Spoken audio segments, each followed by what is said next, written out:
Chat में कुछ आया क्या? अच्छा, ये क्वेश्चन आप पूछ रहे हैं।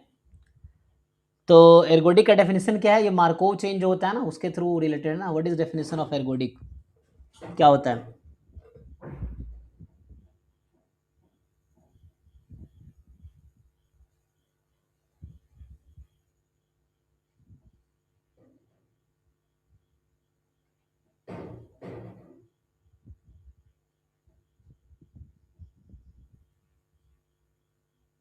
एर्गोडिक का डेफिनेशन क्या लगाएंगे बताइए, तभी तो आप चेक कर पाएंगे कि ये जो है ना ए आर प्रोसेस है या एम ए है या ए आर एम ए है ना, सो कौन सा एर्गोडिक है।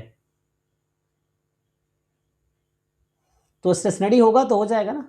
एर्गोडिक का टाइम सीरीज में क्या डेफिनेशन है? स्टोकेस्टिक। जैसे मार्कोव चेन में आपने ये वर्ड सुना होगा एर्गोडिक, वहाँ पे क्या होता है? एर्गोडिक होने के लिए क्या होना चाहिए? स्टेस मार्कोव चेन में जो ये वर्ड है एर्गोडिक का, उसका क्या डेफिनेशन है वहाँ पे? अपीरियोडिक और इरेड्यूसिबल ना? नहीं, और अपीरियोडिक एंड इरेड्यूसिबल दोनों हैं तो उसको एर्गोडिक बोलते हैं मार्कोव चेन में। अब ये टाइम सीरीज में इसका क्या डेफिनेशन, आप ये देखो फिर उसको अप्लाई करो। सिंपल है, पहले तो आपको डेफिनेशन समझना पड़ेगा ना, क्योंकि एक ही वर्ड के कॉन्टेक्स्ट में चीज़ें मीनिंग बदल जाती है ना, कि किस कॉन्टेक्स्ट में हम बात कर रहे हैं, वैसा है। तो मार्कोव चेन के कॉन्टेक्स्ट में एर्गोडिक का मतलब होता है aperiodic and irreducible. Markov chain है तो एर्गोडिक होगा, ठीक था ना? पर देख लेना, कंफर्म कर लेना। और ऐसे ही जो टाइम सीरीज प्रोसेस है उसमें एर्गोडिक का क्या मतलब है, तो आपको पता चलेगा।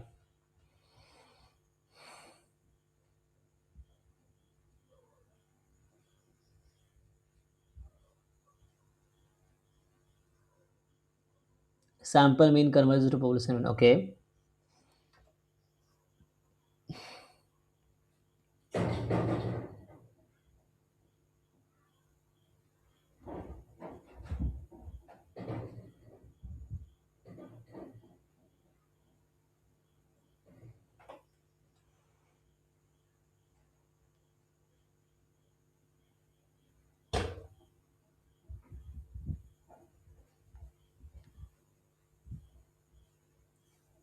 आई थिंक कौन सा प्रोसेस स्टेशनरी होता है इन तीनों में से, इसका आइडिया है आपको?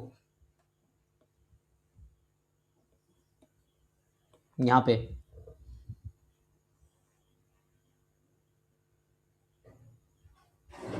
इमेज ऑलवेज है ना। Okay, I think different situation में तीनों एर्गोडिक हो जाएगा जो आपने बोला है ना। तो डिफरेंट डिफरेंट कंडीशंस में, तो मतलब अजम्पशन पे है, क्या क्या आप अजम्पशन लेते हो उस प्रोसेस में, उसके अकॉर्डिंग हो जाएगा। तो वैसे तीनों हो सकता है डिफरेंट अजम्पशन में।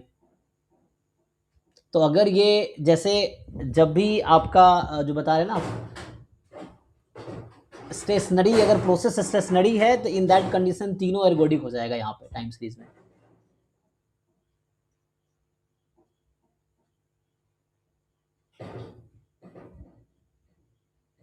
लेकिन उसमें कुछ कंडीशन है ना, जैसे मान लीजिए जो मूविंग एवरेज है एम ए जो है उसमें क्या है, वो तो हमेशा, जैसे आपने कहा कि हमेशा क्या है, ये स्टेशनरी है, तो ये एर्गोडिक तो होगा ही।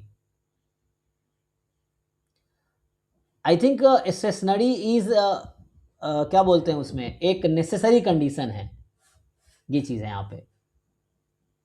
तो जैसे एम ए प्रोसेस में क्या है, ये हमेशा स्टेशनरी है, तो विथ फाइनाइट पैरामीटर, सो ये एर्गोडिक है under I I D assumptions के साथ, ठीक है। और जो ए आर प्रोसेस है उसमें क्या है, कब स्टेशनरी होगा, ए आर या ए आर एम ए है ना।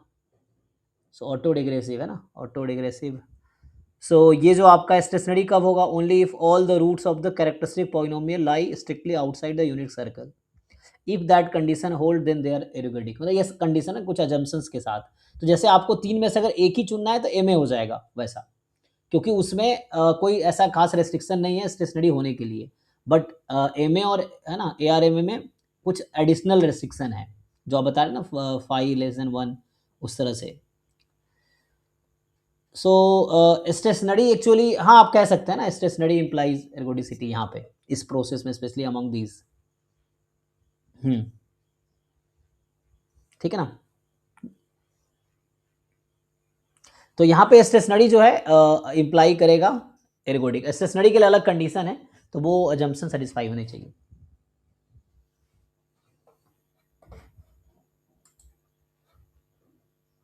और कुछ डाउट तो बताना, जो पीडीएफ मैंने आपको शेयर किए थे ना, या पूरे बच्चों को सबको शेयर किए थे, उसमें कुछ आंसर कीज में मिस्टेक्स, आपने भी कई सारे बताए थे, तो और भी है ना, उसमें 1500 क्वेश्चन टोटल हमने यूजीसी नेट के लिए बेसिक इजी लेवल के और एवरेज लेवल के क्वेश्चन है ना, 1500 एमसीक्यू क्वेश्चन आप लोगों को प्रोवाइड किए गए हैं, और इसको सॉल्व करने में 1500 मिनट से ज़्यादा नहीं लगेगा। एक question with in 1 minute solve हो जाएगा ऑन एन एवरेज। तो कोई हो सकता है 2 सेकंड में हो जाए, कोई हो सकता है 2 मिनट लग जाए, 3 मिनट लग जाए। ऑन एन एवरेज ये 1500 एमसीक्यू सॉल्व 1500 मिनट चाहिए बस आपको। तो ये पूरे क्वेश्चन आप देख लो 1500 मिनट कितने दिन में आप कर सकते हो। उसको कंप्लीट करके जो भी डाउट होगा उसको कलेक्ट करके आप डिस्कस करो, है ना? हाँ, लेवल हमने ईज़ी रखा है, इसमें बहुत ईज़ी है ना? ये इसमें जो लेवल है उस रिव्यू में काफ़ी ईज़ी रखा गया है, और एग्ज़ाम में भी बहुत सारे क्वेश्चन ईज़ी आएँगे, कुछ क्वेश्चन टफ आपको मिल सकता है, वो बहुत कम होगा, है ना? मतलब मुझे लगता है एट मोस्ट 10% अगर टफ आपको होगा, अदर बाकी ईज़ी और एवरेज ही होगा। ड्यू टू है ना टाइम है, तो वैसा है। हाँ, हाँ, हाँ, वैसा ही रहेगा, ठीक है ना एग्ज़ाम में। तो बस आपको एक्यूरेसी मेंटेन करना है, आप मिस्टेक्स एक्यूरेसी मेंटेन रखोगे तो ईज़ी रहेगा। तो आप कंप्लीट कीजिए और जो डाउट डिस्कस कीजिए। जी, जी, थैंक यू। हाँ।